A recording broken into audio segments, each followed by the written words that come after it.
দুই দফায় সফরসূচি পরিবর্তনের পর অবশেষে আগামীকাল বরিশাল আসছেন বিএনপির চেয়ারম্যান তারেক রহমান।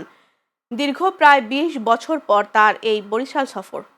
আগামী ১২ ফেব্রুয়ারির ত্রয়োদশ জাতীয় নির্বাচনের প্রচারণার জন্য বিভাগীয় সফরের অংশ হিসেবে আগামীকাল তিনি দক্ষিণাঞ্চল সফর করবেন। এদিন দুপুর ১২টায় বরিশালের ঐতিহাসিক বেলস পার্ক উদ্যানের বিএনপি আয়োজিত জনসভায় ভাষণ দেবেন তারেক রহমান। তার আগমনকে কেন্দ্র করে আনন্দের জোয়ার বইছে দলীয় নেতাকর্মীদের মধ্যে। ব্যানার ফেস্টুনে সজ্জিত হয়েছে নগরী। আনন্দের সাথে জানাচ্ছি যে আমাদের বিএনপির মাননীয় চেয়ারম্যান, আমাদের স্বৈরাচার বিরোধী আন্দোলনের মহানায়ক জনাব তারেক রহমান আগামীকালকের বেলা ১২টায় আমাদের সভাস্থলে স্টেজে তিনি তার মূল্যবান বক্তব্য রাখবেন। এই লক্ষ্যে আমাদের স্টেজ থেকে শুরু করে মাঠ ব্যবস্থাপনার সমস্ত কার্যকলাপ 95% আমরা ইতিমধ্যে সম্পন্ন করেছি।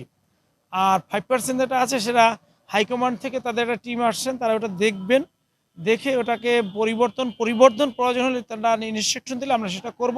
তিনি দেশে আসার পর থেকেই মানুষ কিন্তু মুখিয়ে আছে দক্ষিণাঞ্চলের মানুষ তাকে বরণ করে নেবার জন্য, কারণ তিনি জিয়া পরিবারের উত্তরসূরি। তিনি বরিশালের মাটিতে পা রাখবেন, এই দেশের সকল স্তরের ছাত্র জনতা তাকে অভ্যর্থনা জানানোর জন্য প্রস্তুত, এবং ৪ তারিখে তার উপস্থিতিতে